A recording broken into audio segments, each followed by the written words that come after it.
Ne laissez pas les gens négatifs vous voler votre joie, car quand vous perdez votre joie, vous perdez votre force. Bienvenue dans cette édition. À la une de ce soir. Éliminer la tuberculose en tant que menace de santé publique d'ici 2030, telle est la volonté commune des autorités maliennes et de ses partenaires. La volonté d'atteindre cet objectif a été rappelée lors de la cérémonie de la célébration de la journée mondiale de lutte contre la tuberculose. Les détails, ça sera dans ce journal. Malidialogue.ml, c'est le nom du site internet du comité de pilotage du dialogue intermalien pour la paix et la réconciliation. Il doit permettre à tous les Maliens de l'intérieur comme de la diaspora de donner leur avis sur les différentes thématiques. En conférence de presse, le syndicat national des banques, assurances, établissements financiers, microfinance et commerce du Mali, SINABEF, menace de déposer un préavis de grève dans les jours à venir.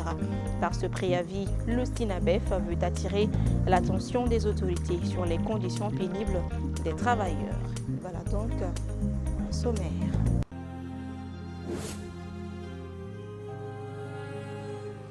Ravi de vous retrouver pour cette nouvelle page d'information. Bonsoir à tous et bienvenue dans ce journal. Le comité de pilotage du dialogue intermalien pour la paix et la réconciliation a procédé ce vendredi 29 mars 2024 au lancement de son site internet malidialogue.ml. Ce site permettra à tous les Maliens de l'intérieur comme de la diaspora, selon les responsables, d'avoir accès à toutes les thématiques du dialogue ainsi que les termes de référence. Le compte-rendu est signé Bakary MCDB à Wakone. Ce nouveau site malidialogue.ml du comité de pilotage du dialogue intermalien pour la paix et la réconciliation met à la disposition de tous les Maliens de l'intérieur comme de la diaspora les documentations nécessaires pour participer activement au dialogue intermalien. Partout où se trouvent des Maliens et des Maliennes, partout. Et tous les sujets sont sur la table. Nous débattrons de tout dans la plus grande civilité, dans la plus grande fraternité, mais dans la plus grande franchise, dans la plus grande loyauté envers notre nation. Nous avons l'obligation et le devoir de trouver des solutions à ces crises multiformes qui assaillent depuis un certain temps notre pays. Pour une participation massive au dialogue engagé par les autorités de la transition, le président du comité de pilotage n'a pas manqué d'inviter tous les Maliens à s'approprier du site. À vous investir davantage, à apporter dans vos partis politiques, dans vos associations, au niveau de vos différentes communautés, toutes les solutions possibles, toutes les explications qui nous permettent de sortir de ces crises. Le Mali a tant besoin. Nous devons faire en sorte que dans la franchise, dans la loyauté, mais aussi avec beaucoup de rigueur d'analyse, poser des actes pour aider notre pays à s'aider lui-même. Ce site offre aussi la possibilité à la population de s'exprimer librement et d'envoyer leurs contributions afin que les Maliens sans interférence puissent dialoguer et faire des propositions en vue de parvenir à des résolutions pertinentes qui permettront aux plus hautes autorités de faire du Mali un pays de paix où il fait bon vivre.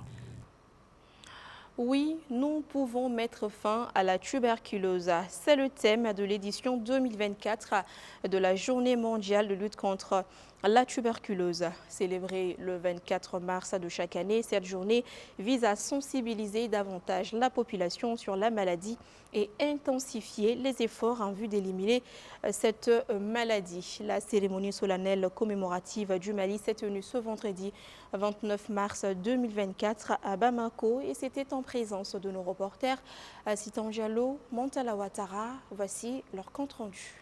2,5 millions de personnes ont contracté la tuberculose en 2022 et 424 000 personnes en ont perdu la vie dans la région africaine, selon l'Organisation mondiale de la santé. Elle est la deuxième cause de mortalité due à une maladie infectieuse derrière la Covid-19 et devant le sida. Des données alarmantes. Pourtant, elle peut bien être évitée et traitée. Une mission que s'est donnée l'Organisation mondiale de la santé et ses partenaires. Ces chiffres soulignent l'urgence de notre action collective dans la lutte contre l'épidémie actuelle de tuberculose. Des problèmes tels que le retard de diagnostic, l'accès limité aux nouveaux outils et technologies et la menace permanente de la tuberculose multirésistante exigent une vigilance continue et des efforts soutenus. Une fois le diagnostic posé, le traitement de la tuberculose est gratuit au Mali, grâce aux efforts des plus hautes autorités. Des efforts qui ont permis d'enregistrer plusieurs avancées durant ces 3 dernières années. Il y a eu beaucoup d'avancées réalisées en matière de lutte contre la tuberculose. Quand nous essayons de voir en termes de performance, effectivement, il y a une augmentation du taux de notification. Éliminer la tuberculose en tant que menace de santé publique, telle est la volonté commune des parties prenantes. Elle constitue une occasion pour sensibiliser l'opinion publique aux conséquences sanitaires et socio-économiques de cette maladie, sur les efforts de prévention et de soins déjà consentis, mais surtout les actions visant à mettre fin à l'endémie mondiale de la tuberculose. Le taux de succès thérapeutique a été de 85% en 2023 contre 82% en 2022. La majorité des cas de tuberculose sont survenus dans la tranche d'âge active des jeunes de 25 à 44 ans, soit 1899 cas. Au regard de ces chiffres, des efforts doivent être constatés encore dans les activités de détection et de suivi des traitements. Cette cérémonie de commémoration a été marquée par des sketchs et des prestations artistiques en vue de sensibiliser sur la tuberculose, des campagnes de sensibilisation, des activités scientifiques sur la recherche et bien d'autres activités sont également prévues pour atteindre l'objectif fixé. Je vous l'annonçais tout à l'heure dans les titres, le syndicat national des banques, assurances, établissements financiers, microfinance et commerce du Mali, SYNABEF, a tenu ce jeudi 28 mars 2024 une assemblée générale à la Bourse du Travail. L'objectif de cette assemblée était d'informer les membres du syndicat et tous les travailleurs des conditions pénibles des travailleurs au Mali et par la même occasion obtenir l'approbation des travailleurs pour un dépôt prochain d'un préavis de grève. Je vous propose ici de suivre le secrétaire général du SYNABEF pour être davantage édifié. Il s'exprime ici au micro de nos reporters Maïmouna Ouedraogo, Gabriel Keïta. Cette assemblée extraordinaire fait suite à beaucoup de problèmes que nous avons traversés ces temps-ci et que nous avons essayé de digérer, mais la digestion n'a pas passé. Nous avons appelé les travailleurs pour les informer. Nous les avions déjà informés à travers les assemblées générales tournantes dans toutes nos entreprises. Bon, c'était pour donner du temps aux autorités et au patronat pour régler certains petits problèmes. Malgré tout ce temps qu'on a passé, le problème n'étant pas été réglé, nous avons convié cette assemblée générale, comme ça se doit, en prélude du dépôt d'un préavis de grève. Nous allons rédiger le préavis de grève et nous allons le déposer parce que nous avons les quitus. Quand? Quelle date?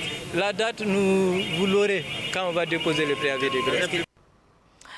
Par ailleurs, l'Association des établissements privés d'enseignement supérieur du Mali, AEPES, envisage de labelliser les enseignants qui interviennent dans les universités et les instituts supérieurs.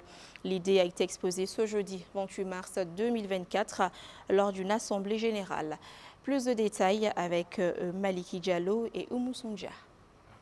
Cette assemblée générale avait pour but de présenter aux membres de l'AEPS le bilan des activités de 2023 et faire des projections pour les années à venir.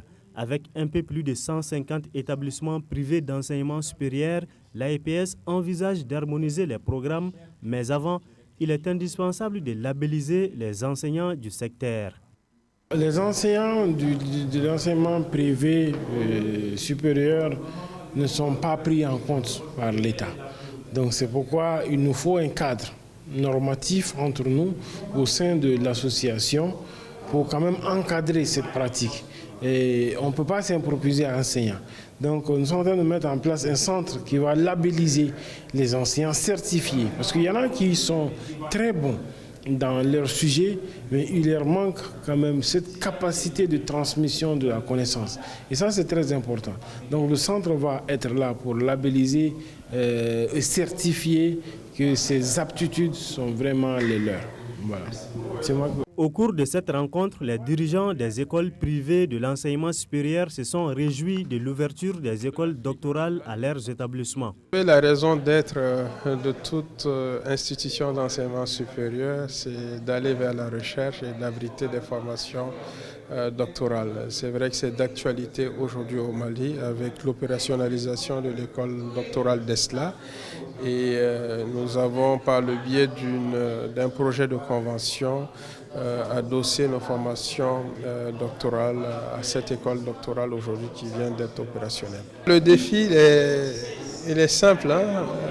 Il est simple et je pense que il est à notre portée parce que notre défi aujourd'hui, c'est de répondre à l'employabilité et à l'emploi des jeunes Maliens. Et c'est ce que nous savons faire, nous former des gens, des personnes capables de créer des entreprises innovantes, créatrices d'emplois et surtout de richesses.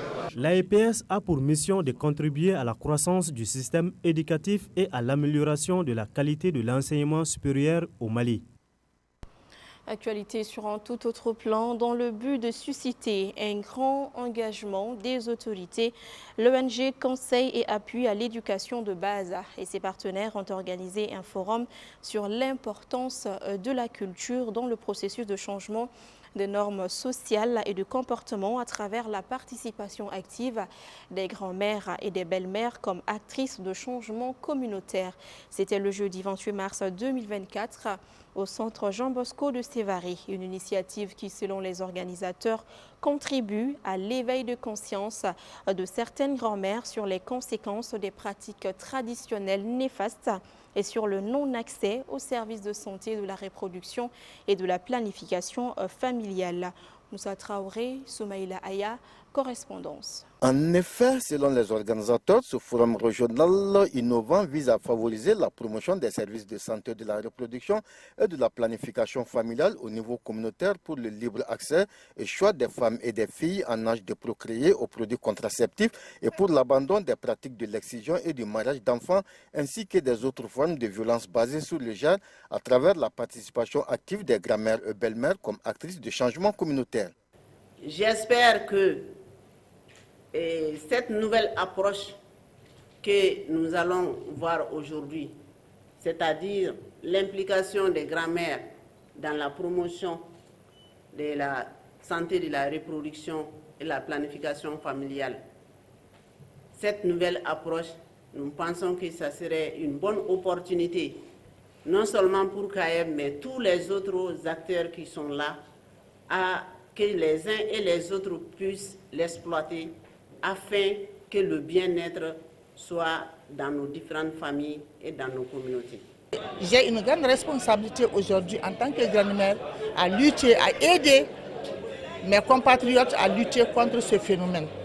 Phénomène qui aujourd'hui a beaucoup de néfastes sur notre santé, sur la santé de nos petits-enfants. Même si nous on a passé, les enfants qui restent, vraiment, on doit les aider pour leur avenir, pour qu'ils puissent jouir de leur corps entier dans l'avenir. L'initiative est appréciée par les autorités régionales. Ce changement ne sera possible qu'avec la prise en compte de facteurs combinés, notamment l'implication des grand-mères, belles-mères, qui sont reconnues traditionnellement et culturellement comme des gardiens de la perpétuation des us et coutumes opposés à la planification familiale. Ces grand-mères sont aussi des référents et conseillères des belles filles et continuent à valoriser la pratique de l'excision et le mariage précoce au sein des communautés. En impliquant les grand-mères, elles comprendront les conséquences de ces pratiques et contribueront à la promotion de la santé et de la reproduction. Au terme de ce forum régional, plusieurs recommandations sont formulées à l'endroit des différents partenaires et acteurs comme, entre autres, initier une action de plaidoyer auprès du partenaire technique et financier pour une troisième phase du projet. L'activité s'inscrit dans le cadre du programme Debo Alafia, mis en œuvre par le consortium ASDAP Kayab AMSS, aide à l'église norvégienne et financé par le Royaume des Pays-Bas. Nous restons à l'intérieur du pays. Koulikoro à présent, dans le cadre de la mise en œuvre de son programme de renforcement des organisations de la société civile pour les droits de l'enfant, procède en partenariat avec Save the Children sur le financement de la coopération suédoise. L'ONG AFAD a organisé ce jeudi 28 mars à Koulikoro une formation des hommes de médias sur la Convention internationale des droits des enfants et les techniques d'animation et de communication basées sur les droits des enfants dans un contexte de changement climatique. Cette formation vise à outiller les hommes de médias afin qu'ils prennent en compte la problématique dans le traitement et la diffusion de l'information. Omar Koïta. Ils sont 12 hommes de médias, dont 5 femmes de la cité de Meguetan, à participer à cette formation de 2 jours initiée par l'ONG AFAD. Cette formation, qui intervient après celle de Bamako, vise à renforcer les médias sur la CDE et les techniques d'animation et de communication basées sur les droits des enfants dans un contexte de changement climatique. Le choix de Koulikoro pour abriter cet atelier n'est pas fortuit. D'abord, le choix de Koulikoro parce que c'est une formation qui était programmée en 2 sessions. Nous avons fait la première session à Bamako, la deuxième session, on s'est dit qu'à Koulikoro, nous avons beaucoup de radio partenaires avec lesquels nous travaillons. Donc c'est quand même important de former les journalistes, les hommes des médias, et sur d'abord la convention relative aux droits de l'enfant. Donc quand ils vont avoir une connaissance de base sur cette convention, on va aussi parler des changements climatiques, les fondements scientifiques, les impacts des changements climatiques sur les enfants. Donc ce sont ces éléments que nous allons aborder durant ces 2 jours de formation. D'abord, quand vous voyez la salle, vous avez vu qu'il y a vraiment une parité parce que nous tenons beaucoup à ce que les femmes participent activement à toutes nos activités. En plus des thématiques sur la Convention internationale des droits de l'enfant et les droits des enfants dans un contexte de changement climatique, cette formation s'intéresse également aux lois de protection de l'environnement. Les autorités communales et les participants ont remercié l'ONG AFAD pour cette belle initiative. Et ce thème dont il fait l'œuvre est vraiment un thème d'actualité. Donc, et la redevabilité étant professionnelle à leur niveau, on leur demande vraiment d'être redevables et d'informer la population, les sensibiliser sur les droits des enfants dans ce contexte de changement climatique. Mais nous, on ne reçoit pas beaucoup de formations de ce genre. Donc, on remercie vraiment le projet AFAD pour d'avoir organisé cette formation pour nous, les hommes des médias de Koulikoro. Ça sera très bénéfique. Pourquoi? Parce que ça va nous aider dans notre travail de tous les jours, et surtout la Convention relative aux droits des enfants. Les recommandations issues de cette formation seront documentées et remises aux autorités compétentes. A rappeler que le projet est financé par la coopération suédoise à travers Save the Children. Dans le cadre de l'initiative Sunkalo Solidarité, le ministère de la Promotion de la Femme, de l'Enfant et de la Famille, en collaboration avec le commissariat à la sécurité alimentaire, a procédé ce jeudi à une remise de 666 sacs de céréales à 666 femmes veuves de la commune 1, 2, 3 et 4 du district de Bamako. Une action qui permettra de soulager la souffrance de ces personnes démunies en ce mois béni de Ramadan. La cérémonie de remise s'est tenue en commune 2 du district de Bamako sur le terrain Sakali et avec Amadou Diarra et sa caméra. 666 sacs de céréales. C'est la nature du don offert aux 666 femmes veuves civiles de la commune 1, 2, 3 et 4 du district de Bamako par le ministère de la Promotion de la Femme, de l'Enfant et de la Famille en collaboration avec le commissariat de la Sécurité alimentaire. Ce geste qui permettra de soulager ces femmes veuves s'inscrit dans le cadre du Sunkalo Solidarité. Mise en place sur les instructions du chef de l'État, le colonel Assimi Goïta, qui a toujours voulu que les membres du gouvernement, l'ensemble des départements soient au plus près des populations pour d'abord comprendre quelles sont vos difficultés que vous vivez tous les jours, quelles sont vos préoccupations et chercher à apporter des réponses les plus adéquates. Le ministère de la Promotion de la Femme, de l'Enfant et de la Famille a saisi cette opportunité pour inviter les bonnes volontés à venir en aide à ces femmes vulnérables. Pour que ces femmes et ces enfants puissent traverser le mois de Ramadan dans la plus grande joie, mais aussi en parvenant à subvenir à leurs besoins. Le gouvernement se tient à leur côté. Le gouvernement est conscient des difficultés que toute la population est en train de traverser actuellement et le gouvernement se tient à leur côté. D'ailleurs, nous travaillons d'arrache-pied pour trouver des solutions appropriées afin de remédier à toutes ces difficultés. Et nous les remercions pour leur grande résilience qui nous permet, nous, autorités aussi, de tenir.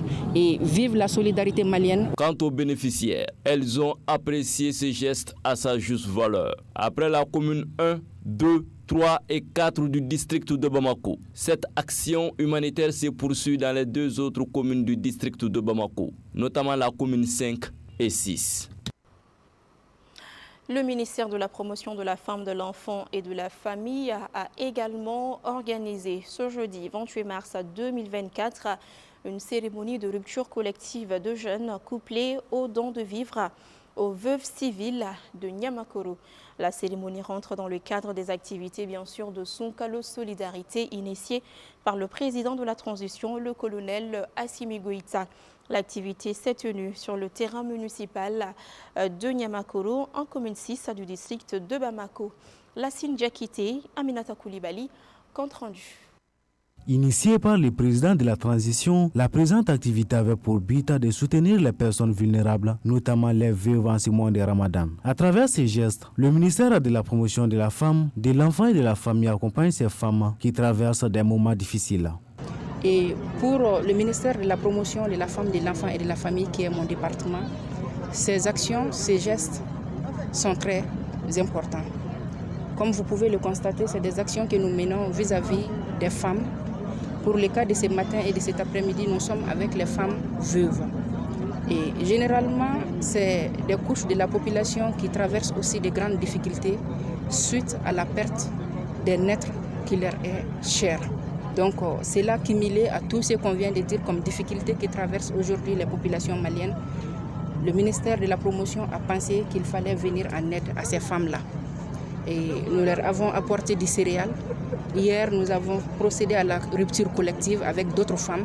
Nous pensons qu'à travers ces actions, non seulement nous serons au plus près des femmes du Mali, mais nous pouvons aussi leur témoigner notre soutien, notre accompagnement pendant ces périodes de difficultés. Les bénéficiaires des vivres ont remercié le président de la transition et le gouvernement pour l'initiative. Selon elle, ce don est d'une grande importance car elle prouve à suffisance l'attention du gouvernement à leur égard. Elle demande la pérennisation de l'initiative.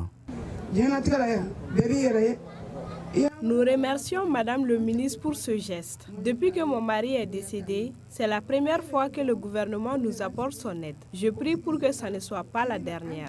Je suis très contente.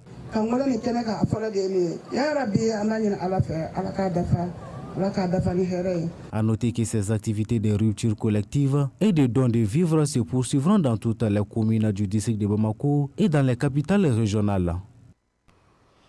Et voilà, cette édition est terminée. Merci à tous ceux qui ont contribué à sa réalisation. Un grand merci à vous également de l'avoir suivi. Au plaisir de vous retrouver très bientôt pour de nouvelles informations. D'ici là, prenez bien soin de vous et rappelez-vous, ne perdez pas votre joie, sinon vous perdrez votre force. Bonsoir.